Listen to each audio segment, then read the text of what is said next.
इन दिनों कांग्रेस नेता राहुल गांधी और इलेक्शन कमीशन में ठनी हुई है। जी हां, ऐसा कहा जा सकता है कि दोनों में लेटर वॉर चल रहा है।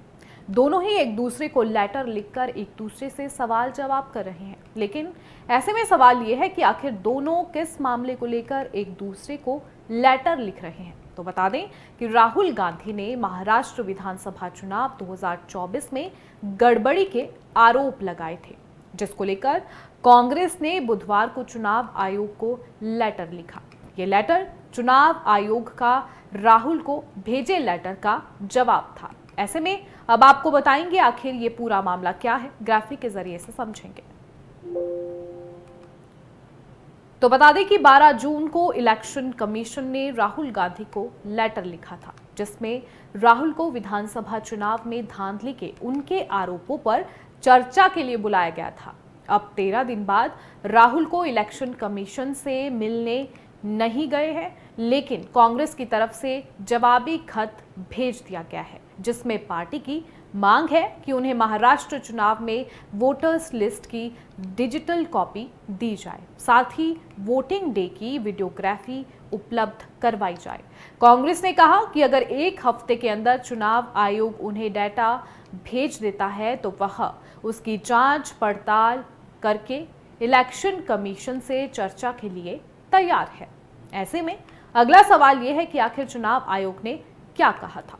तो बता दें कि इलेक्शन कमीशन ने 12 जून को राहुल को भेजे लेटर में लिखा था कि भारत की संसद के पारित इलेक्टोरल लॉ, उसके नियमों और समय समय पर चुनाव आयोग के निर्देशों के जरिए बहुत सख्ती से देश में चुनाव आयोजित कराए जाते हैं।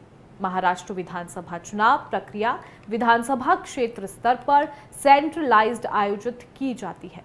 इसमें ईसी के नियुक्त 1,186 से ज्यादा BLO, 288 electoral registration officer, 139 general observers, 41 police observers, 71 खर्च ऑब्जर्वर और 288 रिटर्निंग अधिकारी और महाराष्ट्र में राष्ट्रीय और राज्य राजनीतिक दलों के नियुक्त 1,08,026 बूथ स्तरीय एजेंट शामिल हैं।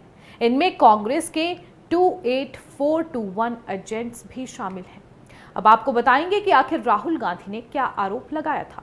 तो बता दें कि राहुल गांधी ने कहा था कि महाराष्ट्र चुनाव में मैच फिक्सिंग की गई थी।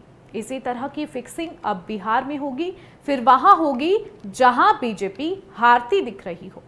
राहुल गांधी ने एक्स पर लिखा था कि महाराष्ट्र के मुख्यमंत्री देवेंद्र फडणवीस के निर्वाचन क्षेत्र की वोटर लिस्ट में 5 महीने में 8% वोटर बढ़ गए थे। कुछ बूथों पर 20 से 50% तक वोटर बढ़े। BLO ने अज्ञात लोगों के वोट डालने की खबर दी है। मीडिया ने बिना वेरिफिकेशन पते वाले हजारों मतदाताओं का पता लगाया। इस पर चुनाव आयोग चुप है। क्या ये मिलीभगत है? ये अलग अलग गड़बड़ियां नहीं है, ये वोटों की चोरी है। इसे छिपाना ही कबूलनामा है। इसलिए हम machine readable digital voter list और CCTV फुटेज को तुरंत जारी करने की मांग करते हैं। ये बयान राहुल गांधी ने एक्स अकाउंट पर लिखा था। वहीं महाराष्ट्र CM देवेंद्र फडणवीस ने राहुल के दावे पर कहा कि ये कांग्रेस की हार से उपजा एक हताशा भरा दावा है। ये साफ है कि महाराष्ट्र में आपकी पार्टी की अपमानजनक हार का दंश दिन प्रतिदिन गहराता जा रहा है। आप कब तक अंधेरे में तीर चलाते रहेंगे? फडणवीस ने कहा कि बेहतर होता कि राहुल गांधी ये पोस्ट करने से पहले अपने पार्टी सहयोगियों असलम शेख, विकास ठाकरे और नितिन राउत जैसे लोगों से बात करते। कम से कम कांग्रेस के भीतर संवाद की इतनी बड़ी कमी सार्वजनिक रूप से उजागर नहीं होती। बता दें कि लोकसभा में विपक्ष के नेता राहुल गांधी और महाराष्ट्र के मुख्यमंत्री देवेंद्र फडणवीस ने पिछले साल विधानसभा चुनाव से पहले मतदाता सूची में कथित हेराफेरी को लेकर मंगलवार को सोशल मीडिया पर एक दूसरे पर जुबानी हमला किया। राहुल गांधी ने मुख्यमंत्री फडणवीस के निर्वाचन क्षेत्र में मतदाता सूची में अवैध नाम जोड़े जाने का आरोप लगाया और भारत के चुनाव आयोग की निष्पक्षता पर संदेह जताया। वहीं बीजेपी नेता ने कांग्रेस सांसद का मजाक उड़ाया और उन पर चुनाव पर संदेह जताने के लिए अंधेरे में तीर चलाने का आरोप लगाया है।